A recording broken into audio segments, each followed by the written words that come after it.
Hi there, viewers. This is Nancy Ekpezu, and this is the podcast Administration with Nancy, and I am your host.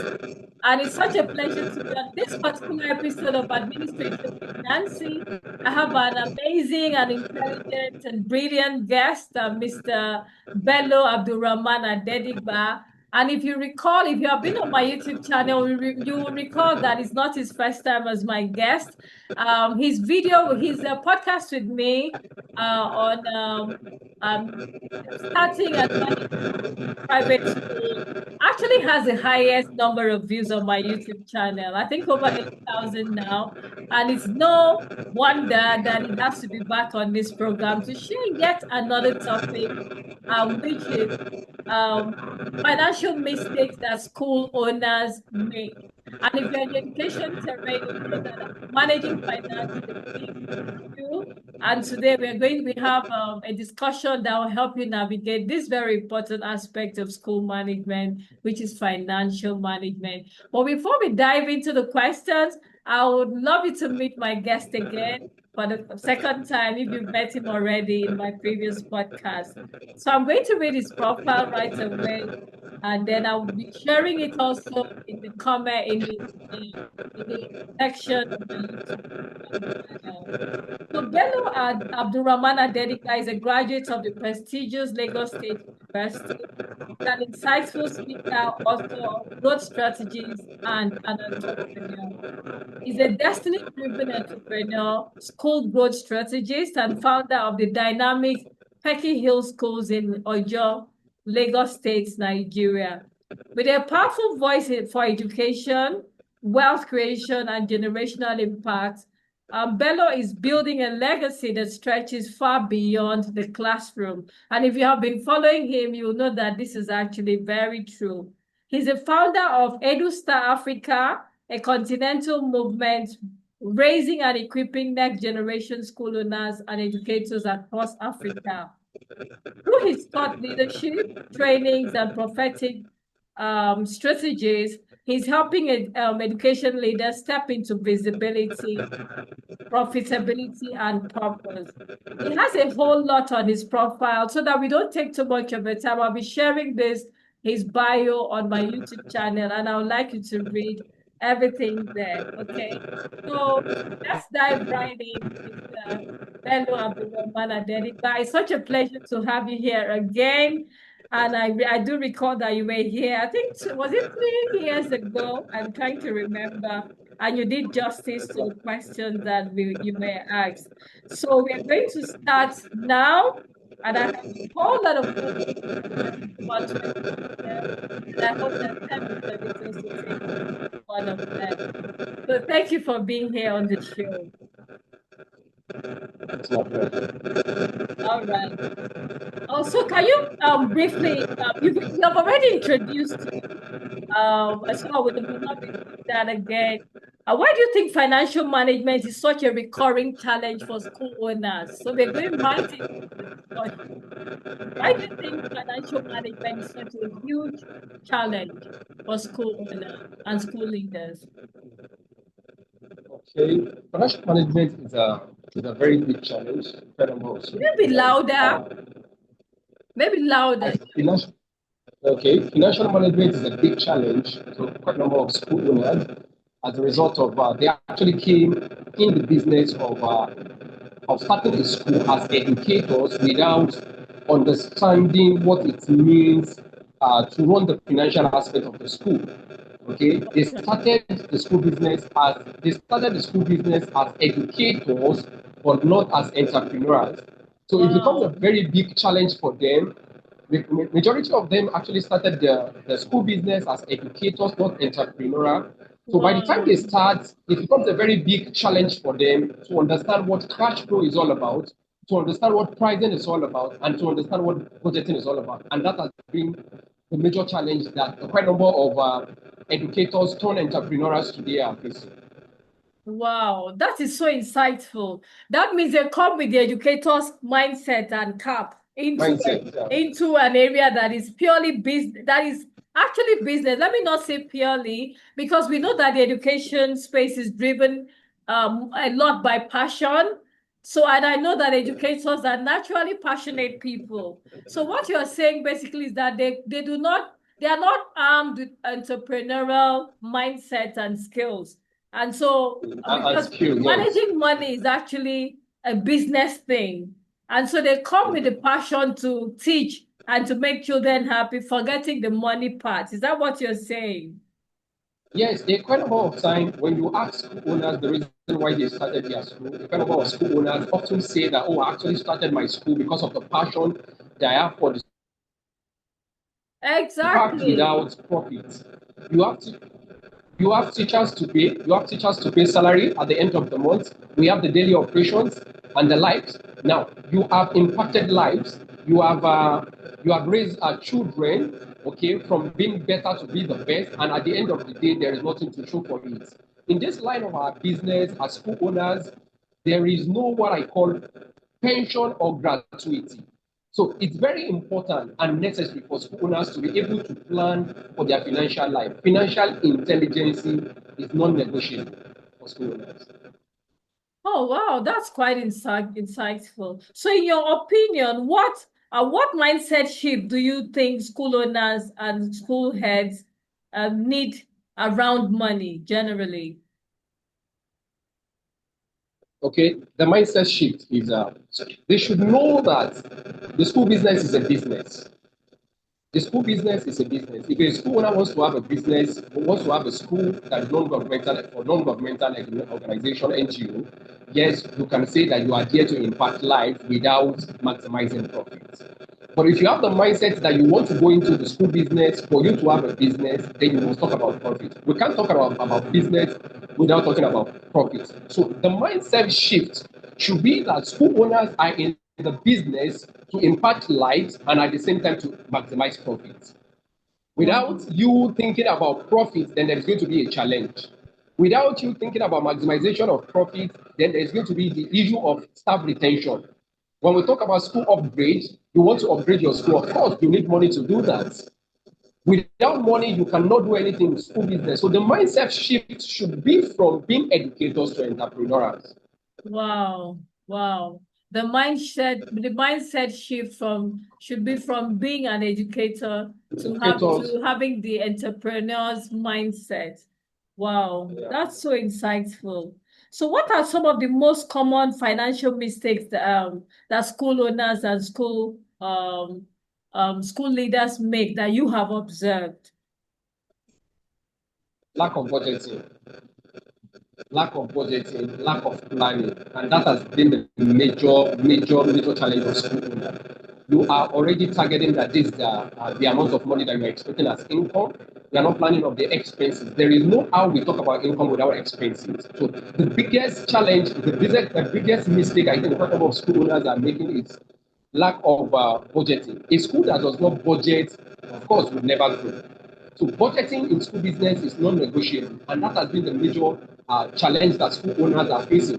There are times you are budgeted that you are expecting that so X and Y amount of money is coming into the school because school owners don't really prepare for emergencies. School owner don't really prepare for expenses. The kind of times school owner only prepare for expenses that has to do with only salary, forgetting the operational needs, daily needs of the school.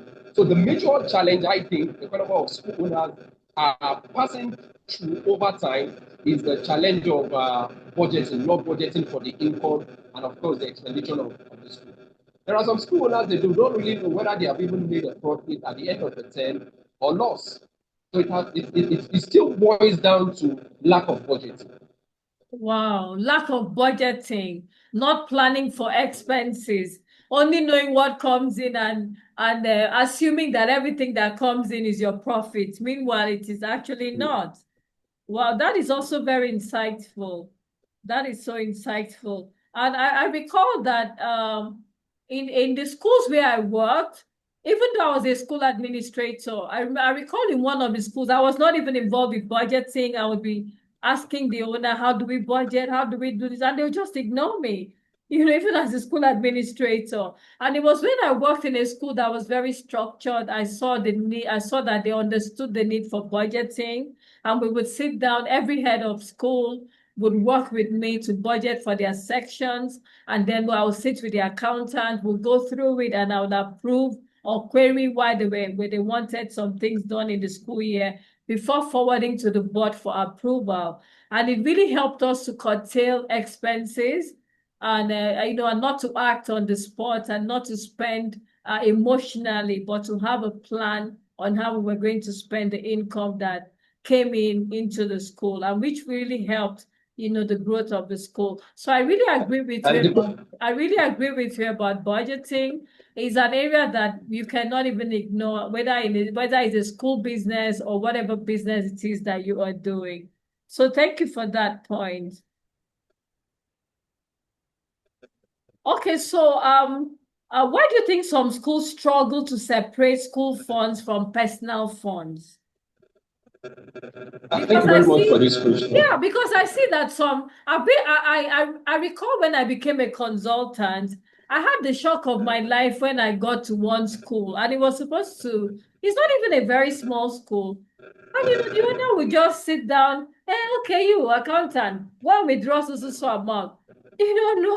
No procedures for anything, no check was given, nothing. She just gave the guy her card to go and withdraw money. And then I found that it was a personal account. Even though I was coming to audit their admin, I couldn't help noticing all of the lapses in the finances, and I had to include that as part of what I was coming to audit in the school, to really get an auditor to check out their financials and tell them what they were doing right and doing wrong. Because just one visit to the school, I saw that so many things were already not being done properly. Yeah, so why do you think school owners do that? Not separating school finances from their personal accounts. That's sort of the orientation of how they started. Wow. Percent of school owners today that we have in Nigeria started small. And when they started small, they started using their own personal accounts for school fees, for books, uniform, and all that. So when the school was expanding, the period in which the school was expanding is because part and parcel of them, they find it very difficult for them to be able to separate their own personal account from the school account. Do you know that a quite number of school owners don't even pay their self salary? They believe the money belongs to them. And as a result of that, you see a school that is doing very well for some time, suddenly that school is no longer in existence. That school is no longer doing very well because good financial management and, of course, good hands, that's the management team, sustain a branch. For a brand to be able to survive, or for the brand to be able to be sustainable, then we need a financial good manager that is going to be in charge of that school. That is a very good administrator, and of course the head of school. So a quite number of times school now started small using their own account, and in the long run they have actually made this mistake of not separating their account from the school account.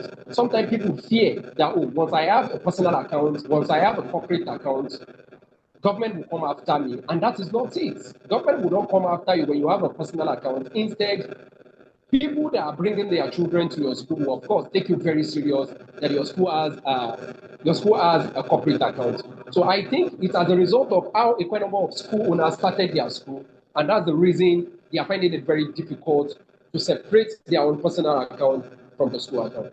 Check this thing out. Majority of the school owners, they are actually using their own personal accounts for the school accounts do not really grow very well. Those that are growing are suffering, and at the same time they are smiling. Why are they suffering and smiling? Because they will not be able to account for money that is really coming into the school. After all, it's my money.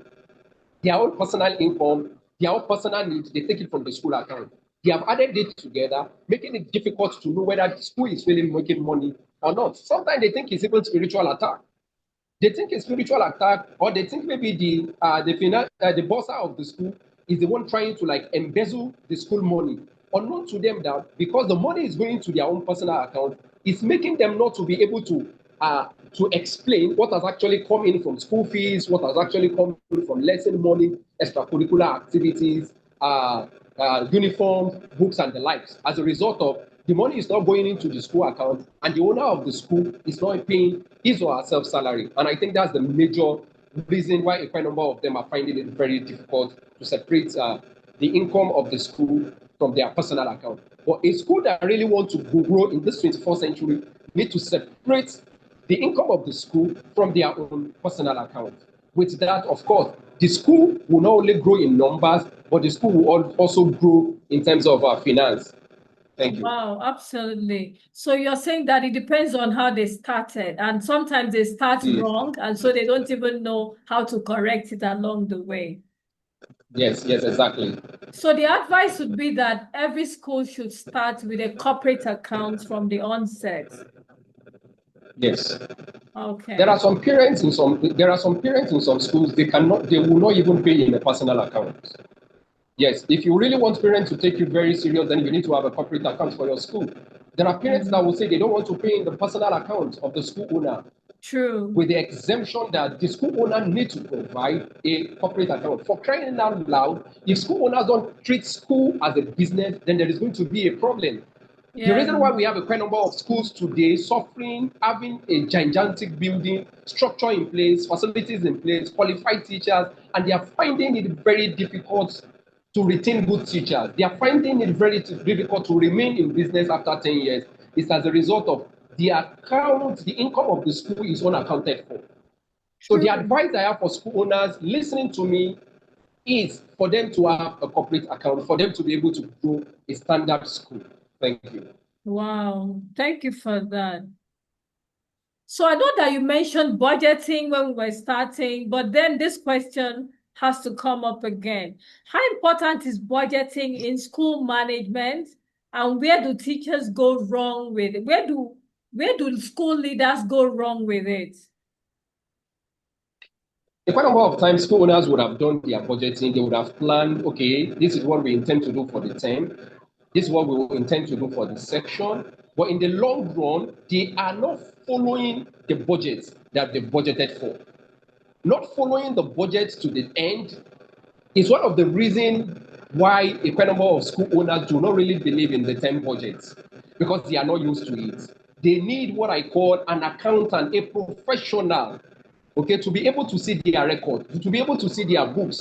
But the fear of government, the fear of the unknown, I don't want them to know what I'm making at a school. We don't, the school does not want them to know the income of the school.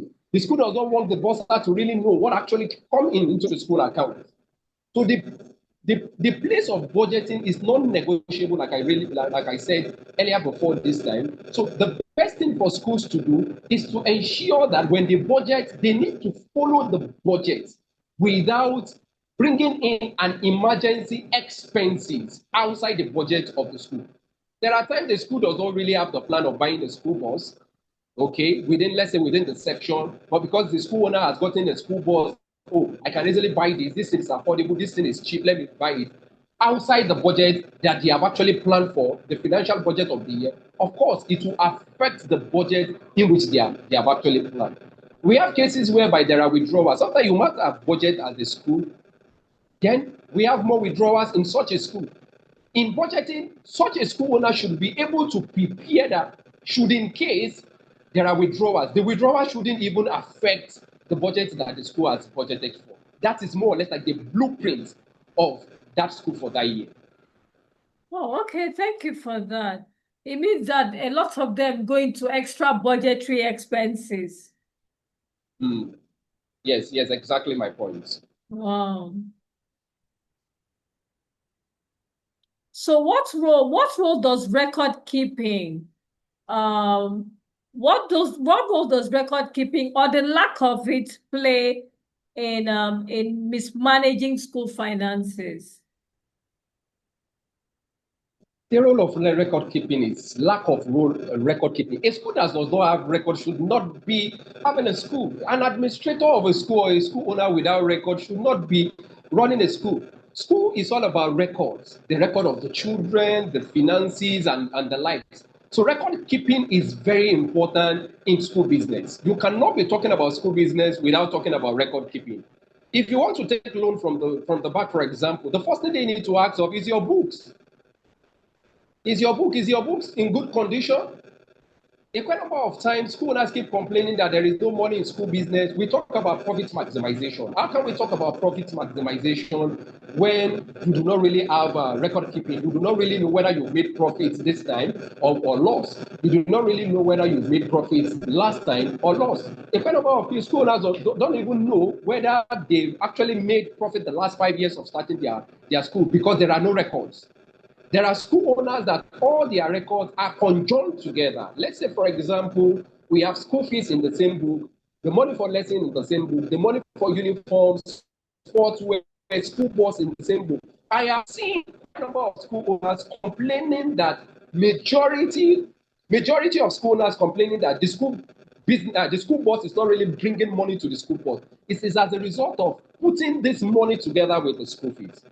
Putting this money together with the school fees. So it's very important for a school that really want to have a sustainable brand to have financial record. Record keeping is very important, and you cannot negotiate it. Once you have a school, record keeping, the record keeping of the teacher, the record keeping of the pupil, the record keeping of everything that happened. Inventory is very important. It's very important, and it's non-negotiable. Like I said, when it comes to budgeting, I said it's non-negotiable. Same thing applicable to record keeping. It's non-negotiable too. So it's very important for a school that really wants to grow. I like using this school as a case study, Corona School. Corona School as a case study is a school that has been in existence the last 60 years and is still waxing stronger. It's not really waxing stronger because they have the best teachers in place, but they have a strategic management team in place. A strategic management team in place means that they know what they are doing and their records are intact. So record keeping is non-negotiable. It's very important for a school to have that. Yes. Wow. Okay, we've also noticed that many school leaders focus on income but ignore expenses. How dangerous is this in financial management? It's very dangerous. How will you be talking about income without expenses? You cannot talk about income without expenses.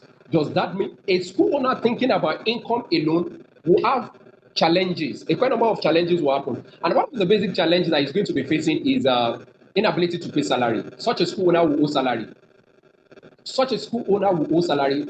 Development in such a school will be very difficult. It's going to be very difficult in such a school for development to take place in such a school. How can you be talking about income without talking about expenses? Wow. You cannot be talking about income. You want to be collecting money. What about maintenance? You cannot be having a school without talking about teachers training. That's expenditure. You cannot be talking about running a school without the daily operation. That is expenditure. You cannot be talking about running a school without the teacher's salary. That is expenditure. You cannot be talking about running a school without repainting the school, maintenance of the school, repairs of the chair, buying new chair, equipment and the like. That is expenditure. True. So you're talking about income alone without expenditure, then you'll be frustrated at the end of the day as a school owner if you are only thinking about income without thinking about expenditure. So income and expenditure go hand in hand. You can't talk about one without talking about another. Wow. Okay? Wow. Wow. Absolutely. Absolutely. Yeah. So can you speak about the consequences of not having a financial plan for the school year? The consequences are much. Having a financial plan for the school year, then what are you doing as a school owner? It's more or less like you not planning. It's more or less like you are going to my two from Badagry and you did not even plan how you are going to get there, and you've not been to my two before, or maybe okay. Let's say for example today you are going somewhere, you're having a seminar in Lekki. After Lekki, you're going to Ojota. You did not plan. You did not even write your schedule out. Okay, you will be affected for that day. For example, today, I know that I'll be speaking on your program by 12 p.m. I ensure that the necessary that I'm supposed to do, I have done it. Same thing applicable to a school that did not plan the financial planning for the year. Of course, it's going to really affect the school. The school cannot move forward. The school can have what I call a guesswork. It will not even work. It cannot even work. You even having a guesswork. School work based on data, and data is very important. So a school not having financial plan for the year, of course, will not survive the next 5 years.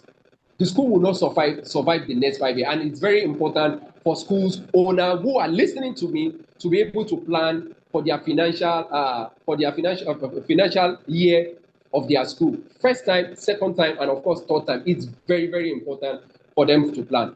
There is a saying that he who plan to fail to plan. Wow. So school owners, school leaders, I'm sure you can hear right from the horse's mouth. This is someone who owns a school and is also a school leader in the school. You know, you must have a budget, you must have a financial plan for every term and for the whole school year.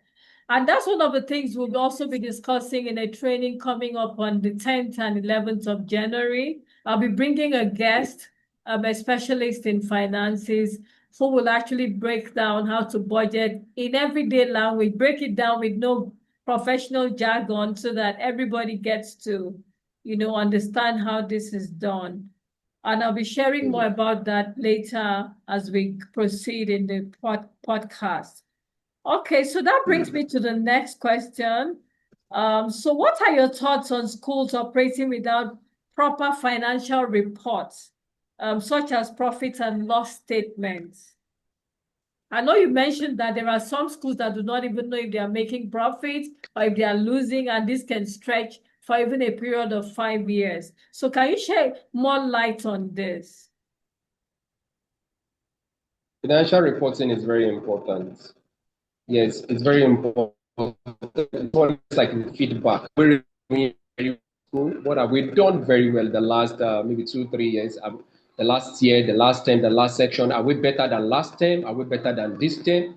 There are quite a number of schools that do not really even have financial plan, talk less of reporting. So it's always very good for me to be able to have what I call financial plan, and at the same time to be able to report about what we have done wrong and what area do you need adjustment, what area do you need to do better. Of course, reporting is very important. Just like the way we said financial plan, reporting is very, very important. You cannot do without reporting. That's the feedback. It's not like the way we get feedback from our parents. What do you expect? What are you expecting for us to be better as a school and the like? Same thing applicable to the financial report of the schools to be able to know where they need adjustment. It enables school to know where there is a financial loopholes. Let's say, for example, about 3 kids were withdrawn from a particular class. The income of that class dropped. Parents did not really buy book due to maybe the population of the school has actually dropped. The report will actually give the school, the accounts department of the school, an insight of what they need to do better. Why was the income of that particular department was not enough and the likes. So financial report, it's more or less like the health report card of a school. So it's very important for schools to always give the report of their school every time, every section, for them to be able to know whether the school is doing very well or not. If you ask me the report of our school the last 5 years, offhand I can easily tell you because I'm being carried along by the head of department, the HOS of school. I've been carried along to know where our loopholes are in terms of our parents buying new uniform, our parents buying the school socks, our parents buying the school books and the likes. Why are they not buying the school uniform? Why are they not buying the school socks? And the person in charge of that department will be asked to play his part or our part to ensure that we have more income as regards to that department. I am of the know-how as a result of I'm able to get the first-hand reports from those in charge of the department. Sometimes reports don't work in some schools because a quite number of schools do not really have what I call job description. They've not really spelled out the rules of those people, those staff in charge of those roles. Do they even have those in charge of these assigned to carry out this duty, maybe as the boss of the school accountant and the likes? Some school now are the school head of school, are the school treasurer, the school accountant, the school boss, and that actually made quite a number of school owners to find it very difficult to even write the report. After all, it's my business. The mentality of I am running a one-man business. It's a one-man show. And if you're having this mentality of I'm running a one-man business without job description, without delegation, it's going to be very difficult to write reports. Now I'm the head of school. I'm the owner of the school. I'm the boss of the school. Who am I writing the reports to? The attitude of, after all, it's my business. I don't need to write a report. And at the end of the day, if another person takes charge of such a school, there is going to be a problem. And I believe I've answered that. Oh, okay. Thank you for that. Yeah. Okay, so why do you think some school owners avoid having accountants or finance professionals coming to work with them, despite all these problems we have identified? Like I think I've said it, I'm going to repeat it. It's just the fear. The fear of asking external body not to see the locals of the school. A school that want to grow forward, of course, will admit their mistake, learn from the mistake, and move on. A school that really want to grow in numbers, and of course, financially, you need to involve an accountant, you need to involve a bossa to come and check. External bodies will say, keep you on your toes to know whether you are doing it right or not. If an external body has come to check your books, that does not mean the external body has something to do against you. Rather, the external body is there for him or her to be able to correct the management of that school on what they should do better. Okay, of what they should do better. Of what essence is a school that is having numbers. The population of the school is there, yet the school is not really growing in terms of finance, in terms of cash in the bank. Okay, so having an accountant to check the books of the school makes the school to stay on their toe. There is some what I call accountability. I keep saying it to school owners who don't even have accountants to have an accountability partner, somebody to check the books of the school to know whether the school is really doing very well or not. A quite number of times, school owners often feel, oh, I don't need to call somebody to come and check my books. Why should I invite somebody to come and check my book? It still boils down to the fact that we are not seeing the school business as a business. Rather, we are seeing it as a side hustle. Rather, we are seeing it, oh, we are just here to impact life. We are not seeing it as a generational business. School business is a generational business. When you do it very well as the founder of that school, when you do it very well as the founder of that school with structure in place, all these things boils down to lack of structure. With structure in place, you have no cause for alarm for you to invite an external body, an accountant, to check your books. And I believe once school owners are able to ask an accountant to check their books, they will know the department that is really doing very well as regards to making more money or not. There are some schools they are not making money in their lower primary as a result of they've not really allowed an external body to help them check their books. Some schools are using the money they are making from the nursery arm of the school to run the lower primary, and of course, they are using the money they are making from the lower primary to run the secondary. A quite number of secondary schools we have today, you quite agree with me that majority of them are running loss. They are running at loss as a result of the money they are making from their lower primary and nursery section is what they are using to run their secondary school. But with an accountant in place, an accountant will want to ask questions. And an accountant will want to provoke the thought of school owners, allowing them to be able to put on their thinking cap to know where the financial loopholes are. And of course, they want to really sit tight with the management team for them to be able to do very well. Oh, okay. Thank you for that. So how can school owners manage debts? At the end of some school years, you hear people complaining online, parents are owing them, and all of that. And I recall my last school year was a school administrator, we were actually having 100% fee collection at the end of the school year, despite that we were up to 1,000 students.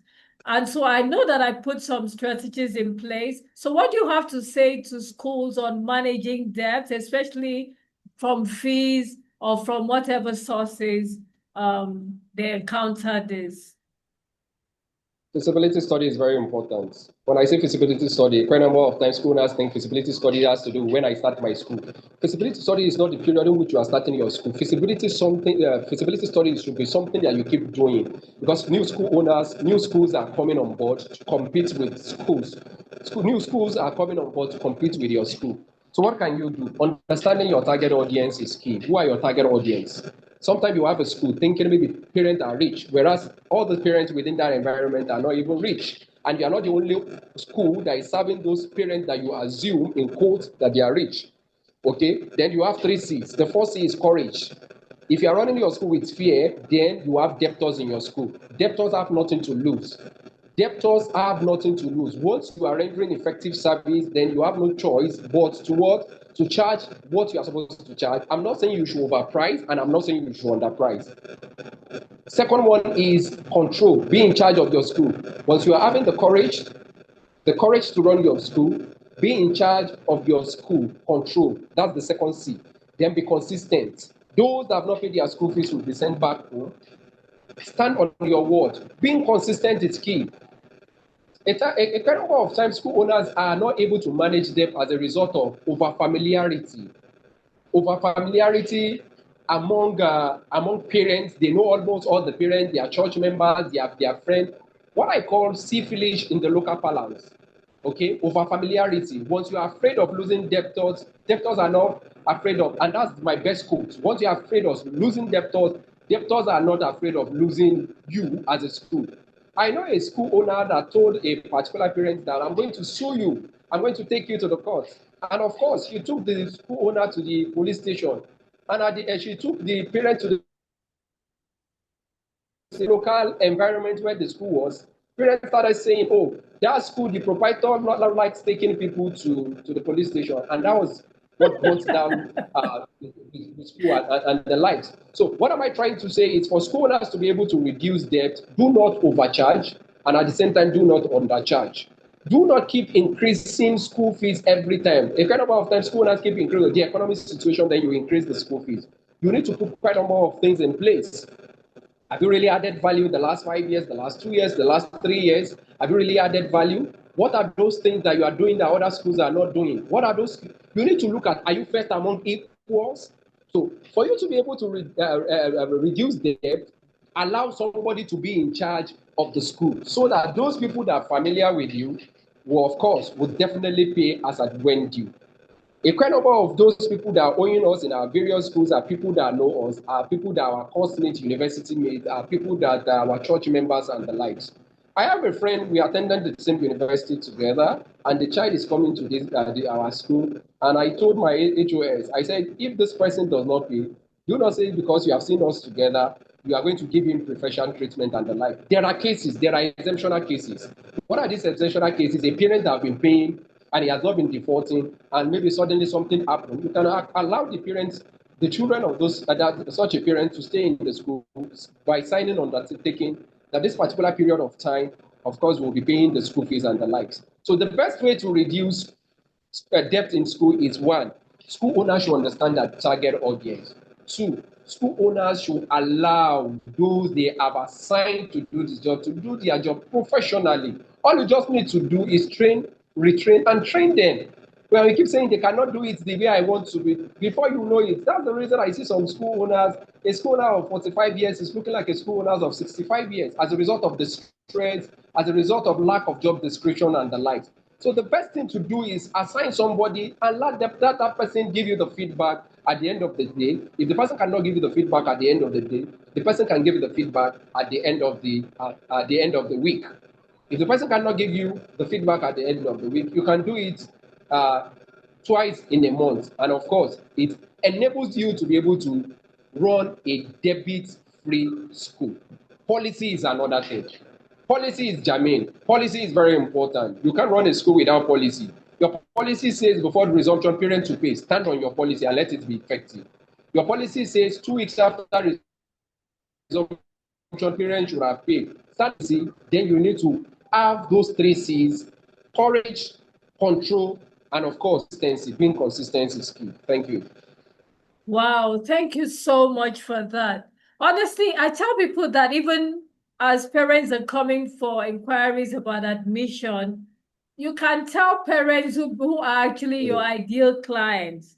Do not offer admission to people who have to maybe source for funds and pay you 1/4 of the fees and tell you they'll pay the rest later when they are just bringing their kids. That's already a huge indicator that they will not be able to pay subsequent terms.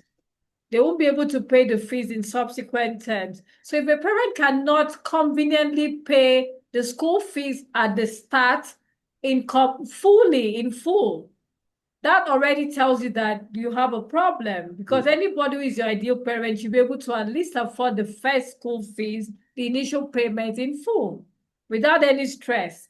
So if they are struggling and This asking, happens. This happens as a, yeah. So if they are struggling and this happens telling as a you, result of desperation. exactly. So if they're telling you, please, let's pay 1/3 of the fees, we'll pay the remaining later. At that point, you should know that this is not your ideal client. You know, your ideal client would have planned for the school, Now, let me that exact kind of school for his or her child, and will be able to pay without any stress. So if you have to chase them to pay the let me initial deposit, then there is a problem. They are definitely not your clients, and let they me give chip in. you headache all through. And after paying that initial installment, they might not even pay for the next term. And if they pay, they'll keep pushing the payment. At the end of the school year, you find out that there's a whole term they have not paid. And after the term, they might take their kids to another Mm, school and take your money along, which happens a lot these days. mm. Okay, so thank you Let me for quickly chip in sharing. something. The, Okay, I want to quickly chip in something. The major reason is desperation for population, desperation for enrollment. I want to have new kids in my school, and that has been the major challenge that we are facing exactly, in the education sector. exactly, Yeah, somebody was telling me sometimes ago, he said there is a policy in NAPS or from ward that if you are owing a particular child, a particular parent is owing school fee, another school, based on the policy of that association, I think he mentioned NAPS, another school will help the former school to collect the debt. To me, I said the policies cannot work because we do not really have one association. We have more than 20 or 30 associations in Nigeria, school owners exactly. association. So the best thing is, like you rightly said, the best thing is at the point of admission. Yeah, At the point of admission, parents, the school should not allow what they cannot continue with. That's just the point. At the point absolutely, of admission, absolutely. you've already seen the red flags that these parents cannot pay. Why keep the parents? Desperation that, oh, I don't want them to go to another school. School X and YZ is going to admit those children. And I think that's the major challenge we have. So parents that you know that these parents cannot pay for this fee, allow them to go to the school that they can afford for their True. children. Thank you. I absolutely agree with that. Thank you for sharing. So how Mm. do you think You're school welcome. leaders or school owners should approach salary structure and payment, especially when income fluctuates? We've heard of Mm. cases of This is a schools. very big We've question. heard of the cases of schools, having a salary cut for their teachers, and they can't cope anymore. I've personally recruited for a school, and the salary was so huge, and I had to ask the school, "Are you sure you can afford this?" Because I work with my clients very closely. Are you sure this salary is not too high for this position? And the school owner said, "Oh Mm. no, she was fine with it. It was good." And I was Mm. surprised later, after some months, the employee reported that the school was proposing a salary cut for him. And I thought that was very Mm. unprofessional because I don't even work in the school, but I had already foreseen that they might not be able to afford the salary that they were actually advertising. And so I think, so what do you think? How do you think school owners and school leaders should approach salary structure and payment, especially when income fluctuates? Mm. It's a very huge one here. That's the major challenge a quite number of schools are facing, if you ask me. Sometimes school owners say these salaries that they can't pay just to attract and keep potential candidates.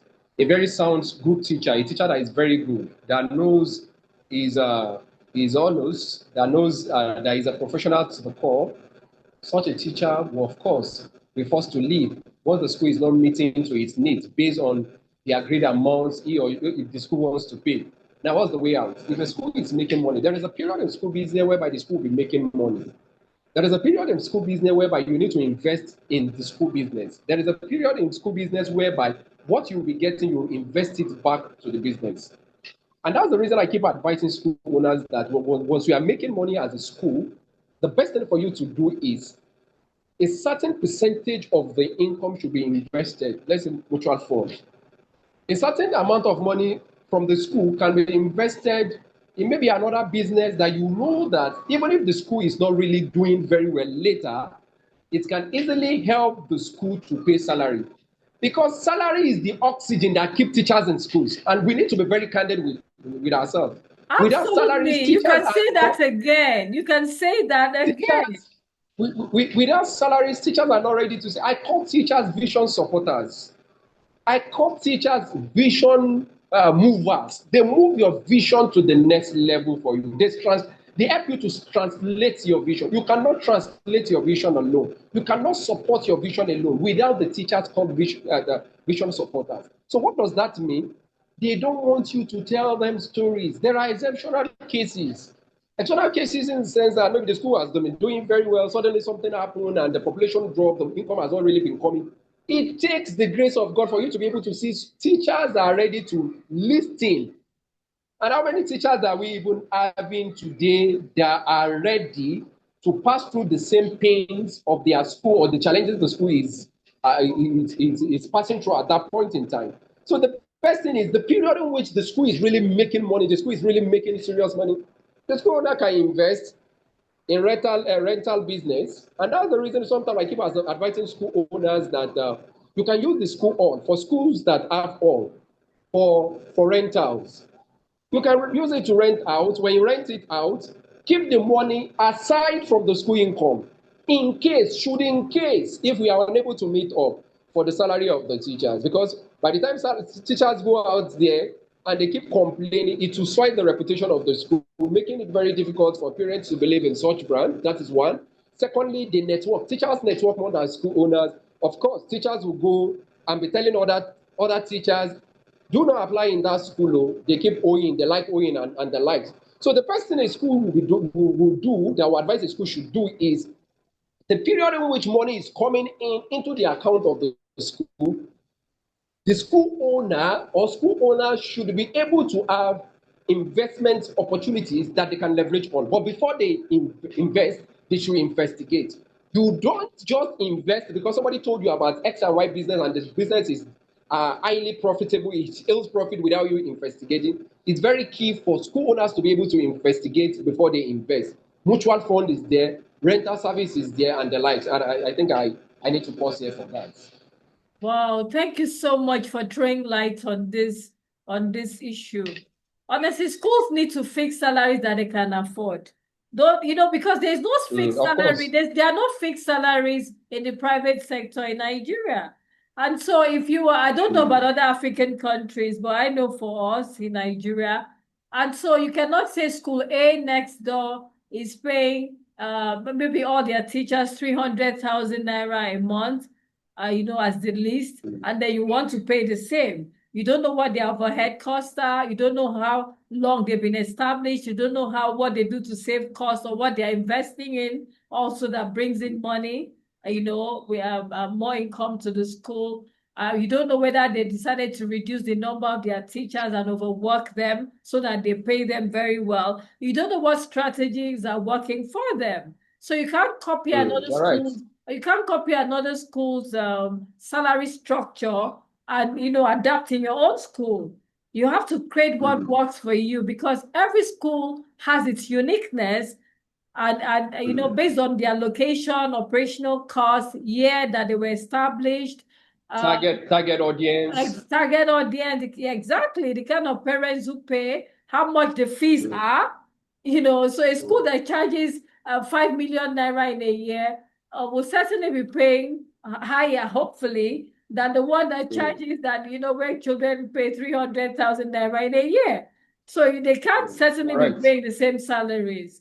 So it's something worth looking into to be sure that the salary structure you have created is sustainable. Not that you bring in teachers today and 6 months later you start telling them, I'm sorry, I think we overpriced you and we cannot pay you anymore. That is so unprofessional and so untidy, so untidy. And that would be demoralizing for teachers. And before you know it, Of course.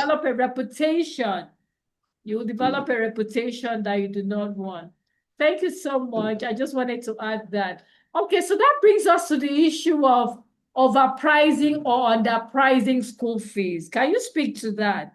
What advice would you give to schools for fixing their school fees?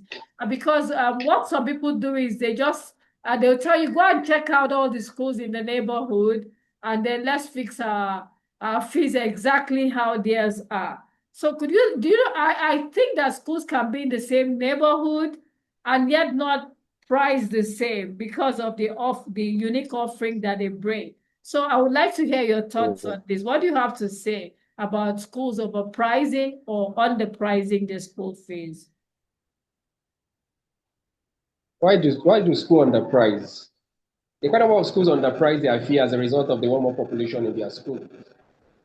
There are strategies in which schools do for them to be able to attract people in their school. Some of the strategies, some of them use is underprice. I have seen a case where my school advertised free uniform for 10 new pupils, free uniform for 10 exercise book for 10 new pupils and the likes. Though it's not the best marketing strategy for me, for my school. I've never done it before because once I do that kind of marketing strategy called guerrilla marketing strategy, it's more or less me advertising and telling the so-called debtors, potential debtors, that you are welcome to our school. So I don't do that. Exactly. People, people underprice their school fees as a result of fear that will they come. The question is, during feasibility studies, you need to look at who are the schools that have been in existence? What are they doing? What am I coming to do differently? You must know your USP, unique selling points. A number of schools don't know their unique selling point, and that's the reason they underprice themselves. They underprice their fee. Once you underprice your fees, you undermine your services that you are rendering, or that, oh, will parents be able to pay for it? Then there is a problem. Another one is overpricing. When you overprice, thinking maybe parents are rich. Some of those parents that you are expecting that they want to come to your school, let's say, for example, the local government at our school is, we assume that our parents are rich. Majority of the parents have Jeep. Some of them are on loan. What percentage of these parents work with government? What percentage of these parents are level 16 or level 20, something as civil servants? What percentage of them can afford the fee? Now, are we the only school running that kind of a school that we are overpricing our fee? Are we the only school? So there are quite a number of questions the school owners need to start asking. What you look at, one, commercial potential of that environment where your school is. Commercial potential of that environment where your school is. You look at two, how many schools do you have within that environment that are your direct competitors? When we say competitors, competition is not about just all the schools. We have direct competitors. What are the indices for you to know that these schools are your direct competitors? The parameters for you to know that these schools are your direct competitors. Then, are people migrated within that environment? What's the lifestyle of these parents? What do they do for a living? What's the age range of these parents that I really want them to come to my school? Affordability is the word. If parents cannot afford the fee, then there is a problem. You make mention of a school charging 5 million naira per time, or let's say per section, for school fees, paying a very good salary. Do you know that such a school, in some cases, they are in pain? Because the population in such a school, maybe they'll have like 2 or 3 kids in the class. And at the end of the day, they feel, oh, we have overpaid teachers and the likes and all that. So the most important thing is understanding your target audience. Will they be able to afford it? If parents cannot afford your school and you already have your target audience, you already have the numbers that you are looking for, at the end of the section or at the end of the time, then there is a problem. I know a school that rejects pupils. At the end of September, you don't bring your child September, they don't register you. I know a school that once it's first time, second time, third time, they keep registering. It has to do with policy of the school. So the issue of underpricing and overpricing has to do with the decision of the school owner. Understanding who your target audience are, the location, the kind of services that you are rendering. You can be rendering an effective service. You can be having facilities in place, extracurricular activities in place. You have phonics, you have French teachers, you have Spanish teacher, you have home economics department. Of course, you have what I call integrating technology into the classroom that we have now. Of course, you can still make your fee affordable. Once you make your fee affordable, even when you increase the school fees, it will not be as if parents are being exploited. But when you increase the fee because of you have all these extracurricular activities in place and the like, parents will feel maybe they are being exploited, and that's the reason they see the school as being overpriced. At the end of the day, the school have no choice. The school will have no choice but to what? To keep losing parents that can pay. So overpricing or underpricing has to do with the school owner. It has to do with the school owner. Wow. Thank you so much for that. Thank you. I hope you're listening, school owners, school leaders, and intending school owners and school leaders. Okay, so that will be bringing me to another question. For financials to work, financial management to work in a school, there has to be systems. You must have systems. And so, what systems would you recommend in a school for financial management? Like I said, for financial management to be able to work in a school, then we need to have budgeting. That's number one. You need to budget to Yeah. assign people, assign good staff on each role, delegate. And once you are able to delegate, then you need to have 3-man personnel to sign. One person should not sign for the school. 3-man personnel should be able to Absolutely. sign. Are you getting it? 3-man personnel should be able to sign. I see quite a number of time the bosses are saying is the next person that to sign is the owner of the school. It must pass through scrutiny. What are we spending this money for? You can even have a mini meeting why you are spending this money. Why we should spend this money? Why is it necessary for the school to spend this money? So in a nutshell, in summary, without wasting much of our time, is for us to be able to have budget in place, assign this role out, spell out job description, train and retrain this personnel. Okay, train and retrain this personnel on how to do their job effectively. Financial planning, and of course, financial reporting, it's very key. And there should be 3-man personnel that will do the approval of any money going out of the school. Wow. Thank you so, so much. So, how early should financial planning start for a school year, for a new school year or a session? Schools resume by September, and of course, I believe that the current number of schools often have pre-resumption meeting. This period should be around August. The school year should start around August. It's very smart school. A very smart school should start even by third time. Okay, should start even by third time. That will really enable that will really enable the school to be able to plan. July, August is the best time for the school to be able to plan. By the time Okay. resumption, by the time the school resume, the plan is already on ground. Instead of planning after resumption, majority do not even plan at all. Majority do not even plan. So it's always very good to plan before resumption. Wow. Thank you. So, July, August, before the school year starts, the planning should have already Yes, taken place. And if you're very proactive, by third term, as the school year is ending, you should already be you planning should for the next school year. ahead, of Absolutely. course. I agree with that. There's a school I've worked in where we did just that, and we were getting better Mm-hmm. results in our finances than the schools where I worked where we didn't do that as well.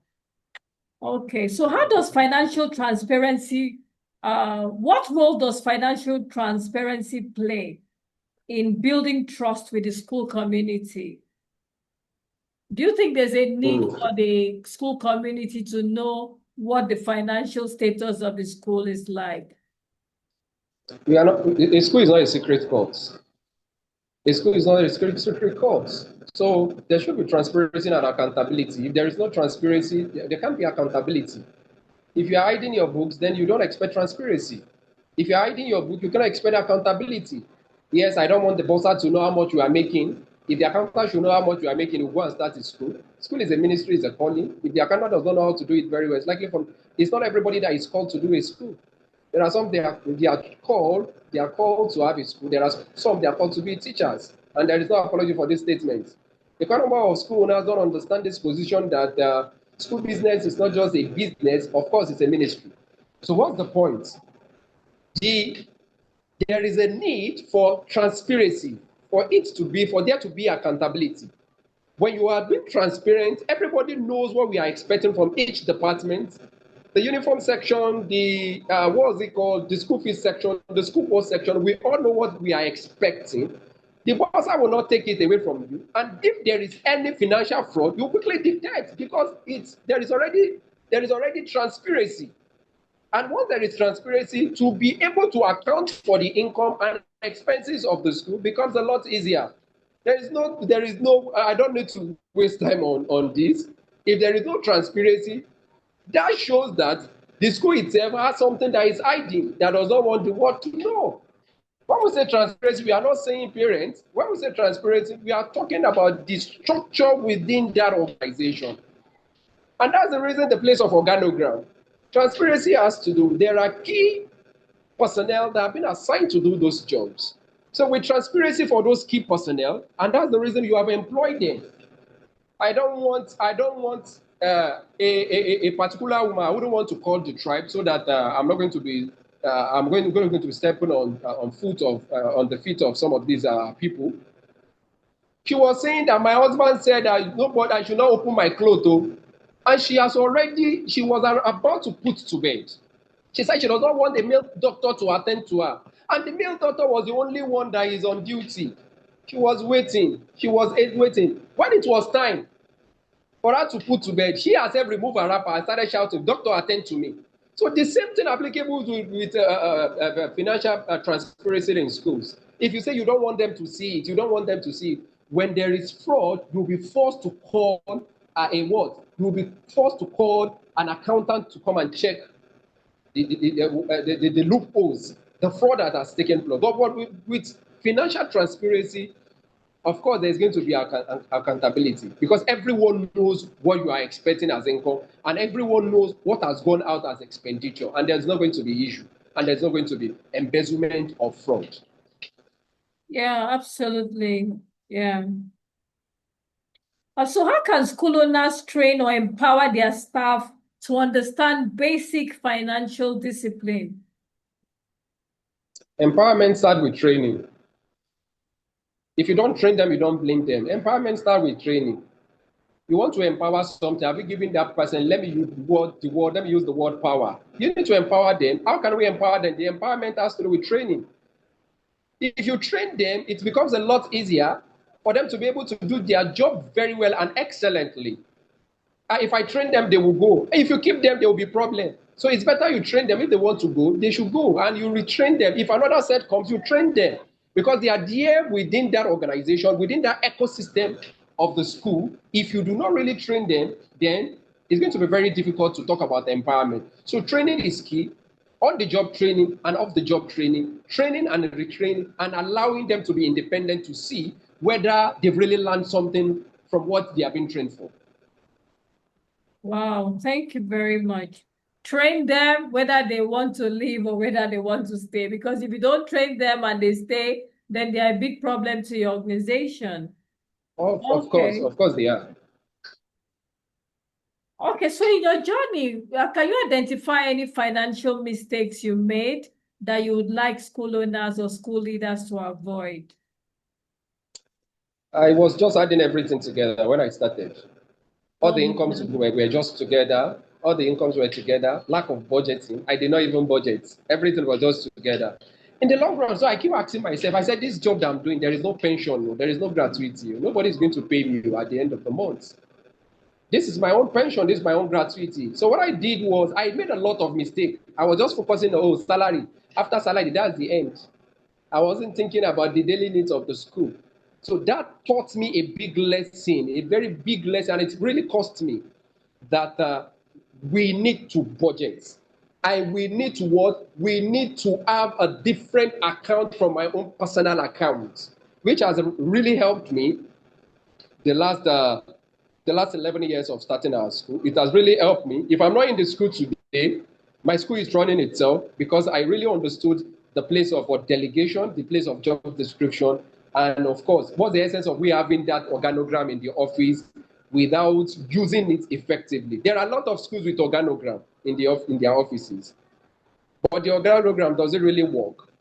Do you really see the reflection in terms of their structure? The reflection is not there. Primary 5 teacher is the head of school. Primary 6 teacher is the boss of the school.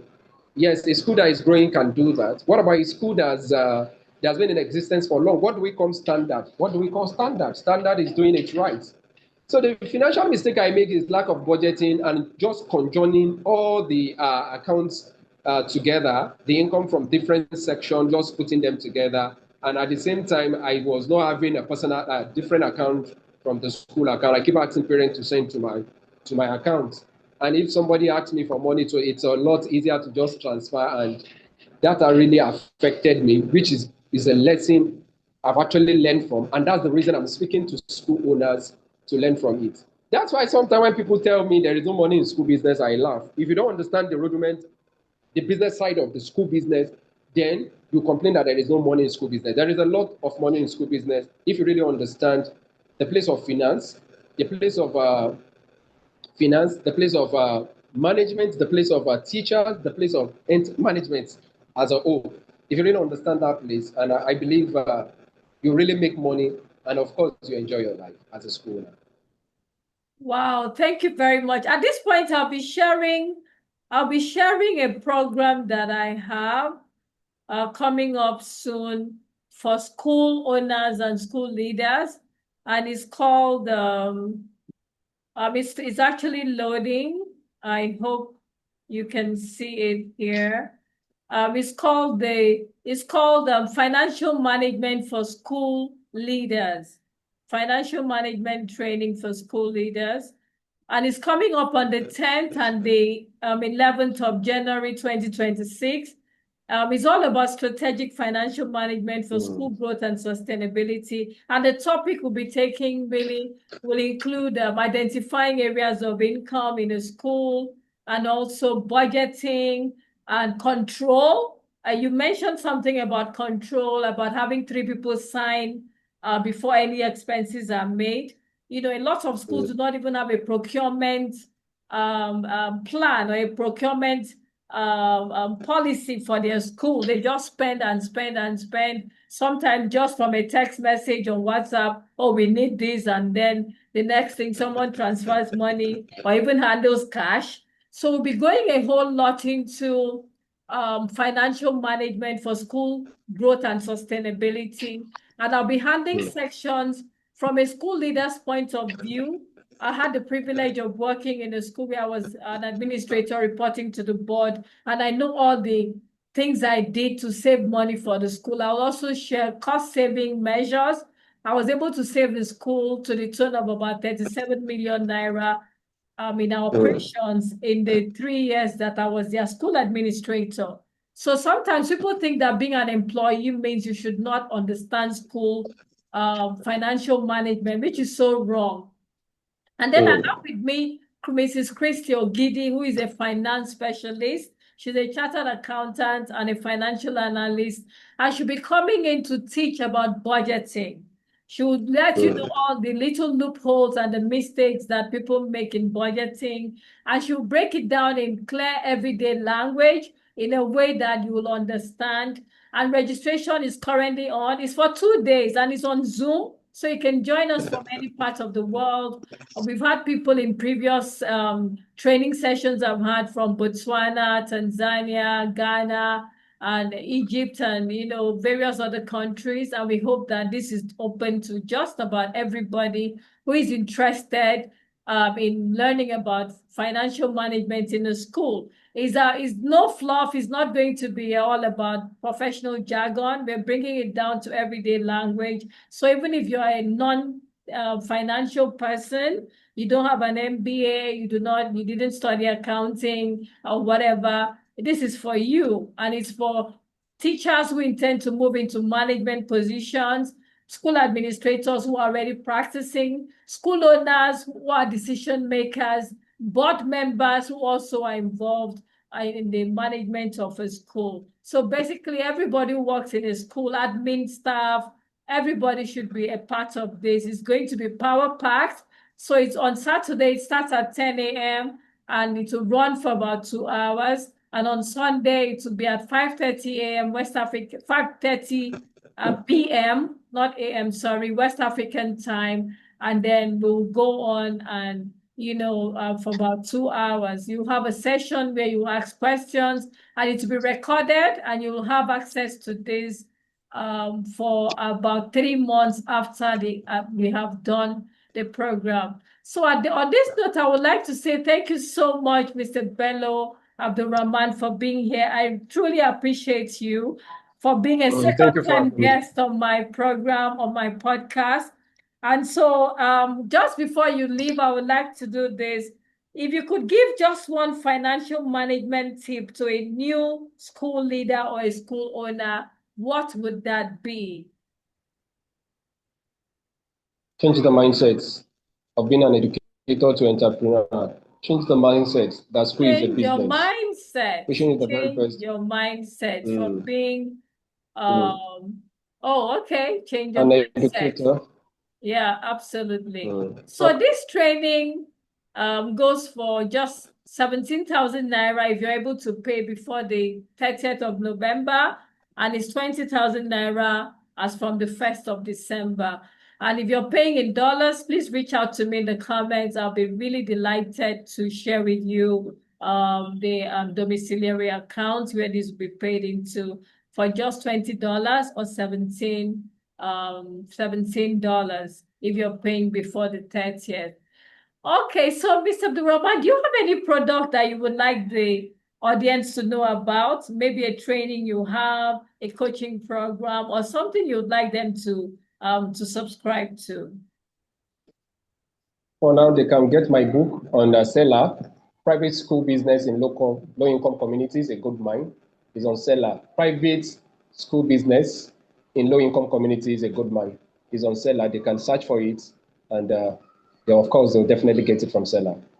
Wow, private. What did you say the name is? Private school business, In private low income in low private school income. business income Exactly. communities, Basically a managing good a mind. low income school. I think we should do Mm, another podcast to address this area because it's a very important one. And so that we can mm. also have a link to your book, so that those who come to watch this on YouTube can watch and also get the link directly to buy your book. That would be a really good Definitely, one. Yes. Is it yeah. also on, is it Mm. available on Amazon? No. For now, it's only on seller. It's on seller for now. Okay, it's on seller. So I would like the link Mm. to that to your seller shop so that they Mm. can get a copy for themselves. That Is it a printed copy or is it an ebook? is just read only, Okay, read only. it's a non-downloadable read-only Yeah, ebook for non-downloadable. now. Okay, I Yes. really For now, appreciate your time. I'll get all of those details. I mean, I'll upload this to YouTube. You can be sure that I'll share the link so that people can buy. Thank you so much for being on this episode of Administration with Nancy. I cannot thank you enough. I think you're the only guest who is a second time guest now because I'm actually taking on those who have been on my program again and I'll be inviting them over and over. But we definitely need to do something for low income schools. I think that would be a very good topic to take. And so that we can also publicize your book. Maybe you can really talk extensively about that book there. And it will be a very good way to market it as well to my audience. Thank you very much once again. I really appreciate your time and the useful insights and depth that you have brought to this discussion. And I cannot say thank you enough. And to the audience, thank you for watching. Make sure you subscribe to my YouTube channel. Share this video with your professional contacts and colleagues. And remember to drop a comment, a review, or whatever it is so that we can do better in this podcast. We keep it real. We don't edit it. Normally, I just come on and talk. Sometimes I share the questions ahead of time. Sometimes I do not. But we just let it flow in a way that we have a meaningful conversation that you find useful. And always remember to come with your pen and to jot down points that jump at you for implementation. This has been a really useful and insightful session. And at this point, I want to say thank you and see you in the next episode of Administration bye with bye. Nancy. Bye-bye. Yeah.